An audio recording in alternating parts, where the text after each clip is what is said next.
Hello, and welcome to Starting Points, where one thing leads to another. I've read to you sections from Men of Mathematics by E.T. Bell about Newton.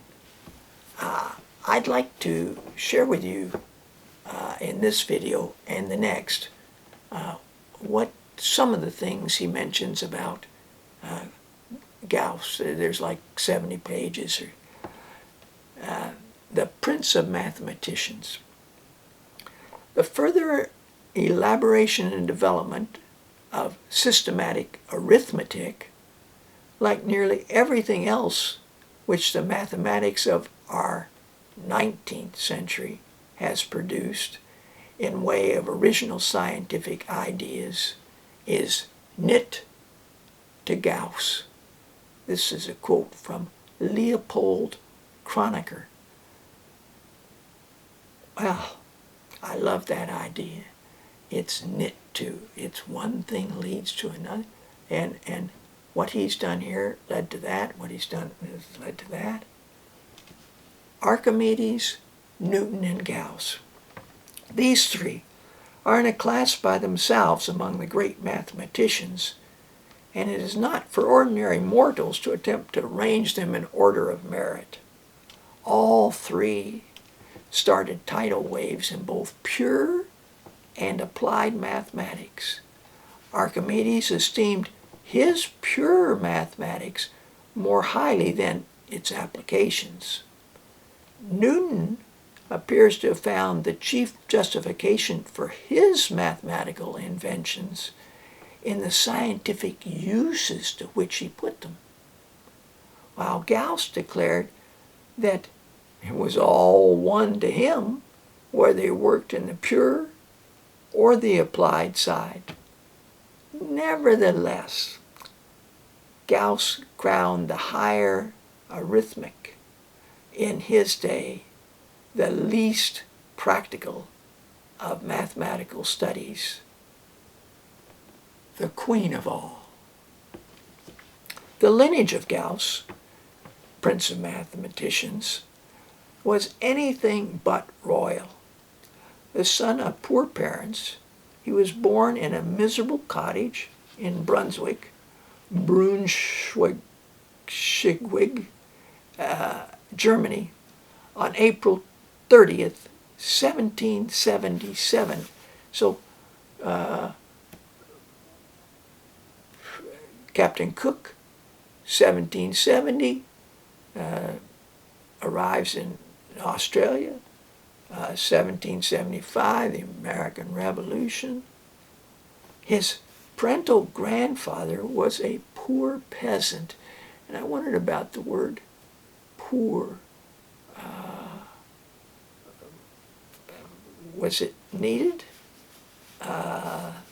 In 1740, his grandfather settled in Brunswick, where he drudged out a meager existence as a gardener.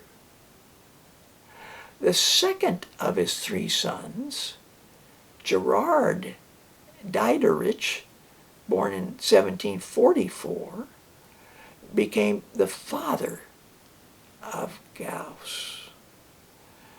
Beyond that unique honor, Gerhard's life of hard labor as a gardener, canal tender, and bricklayer was without distinction of any kind.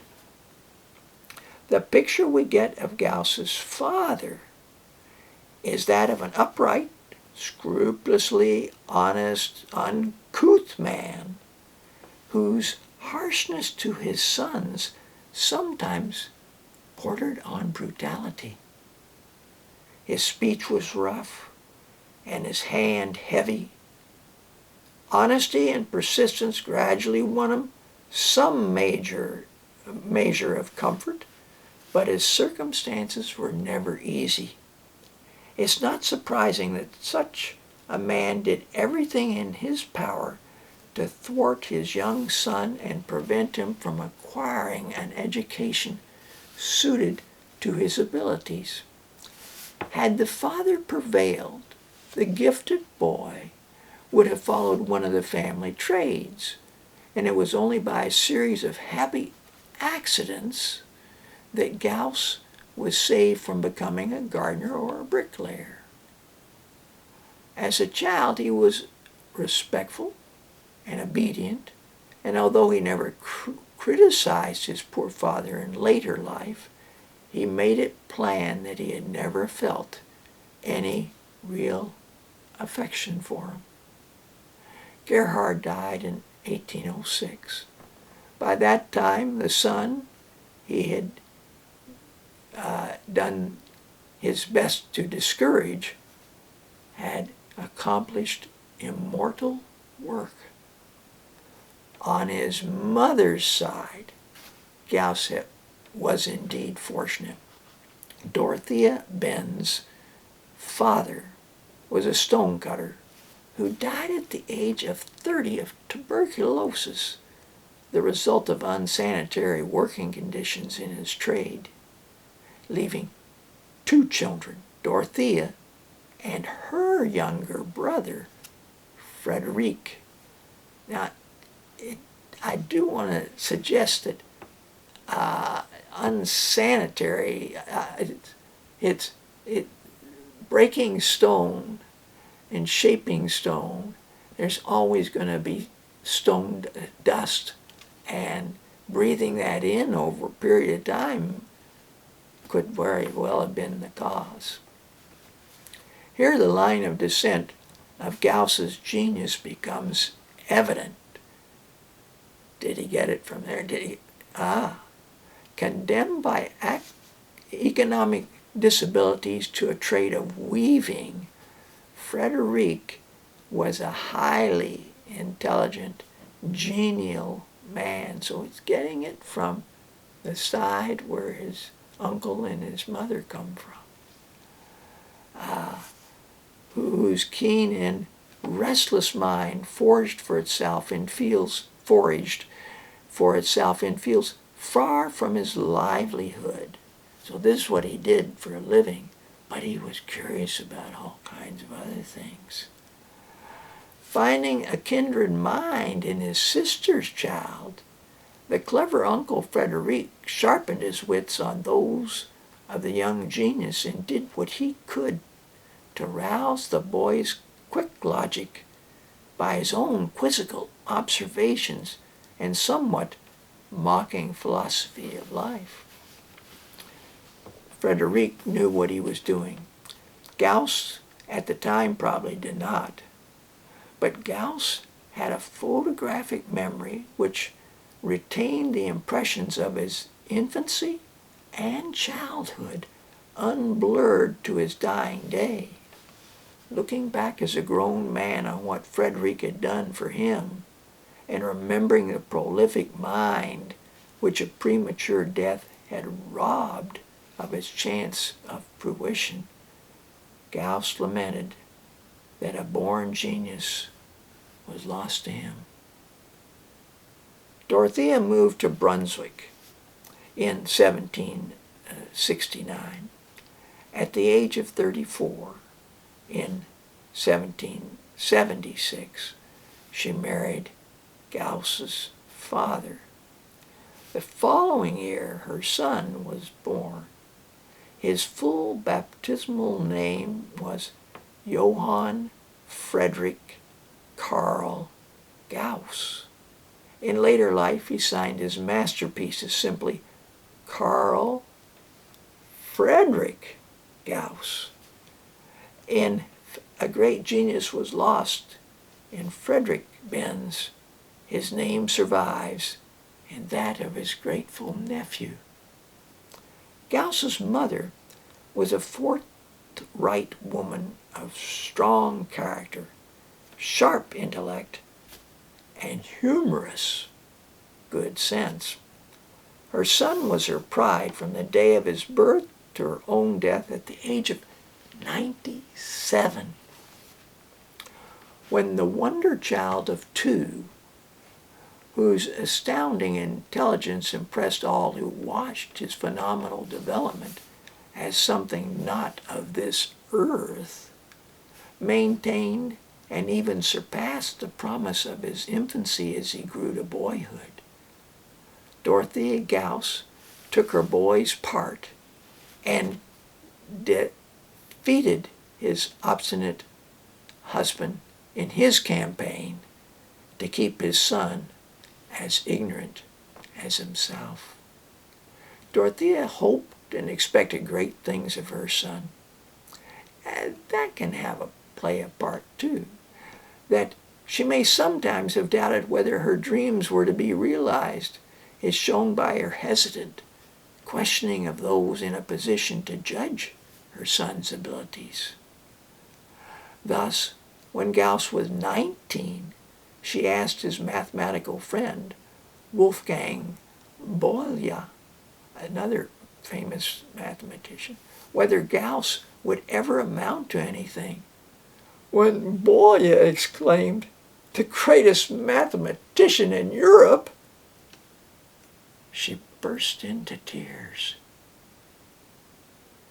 The last 22 years of her life were spent in her son's house, and for the last 4, she was totally blind. Gauss himself cared little, if anything, for fame. His triumphs were his mother's life. And there's a little asterisk.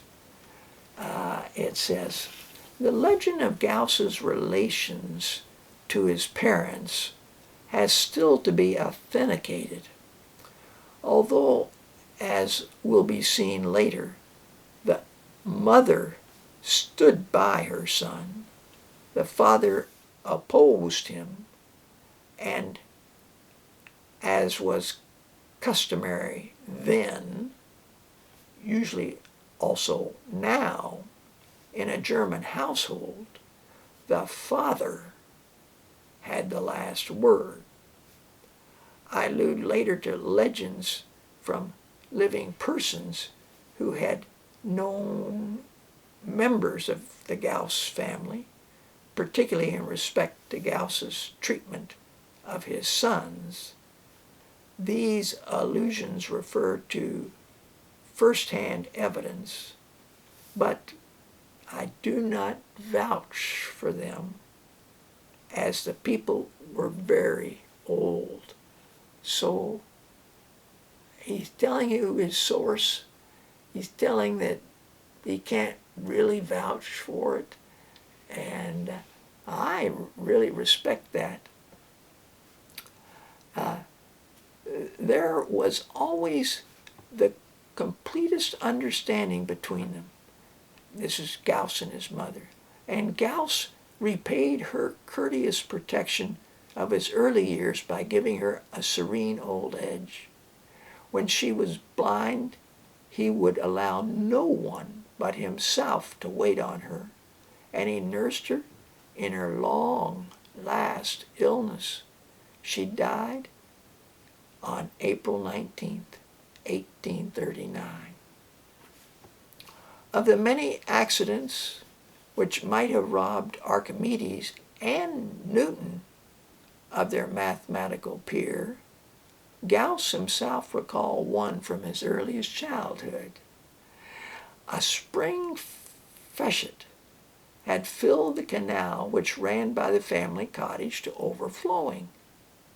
Playing near the water, Gauss was swept in and nearly drowned. But for the lucky chance that a laborer happened to be about, his life would have ended then and there. So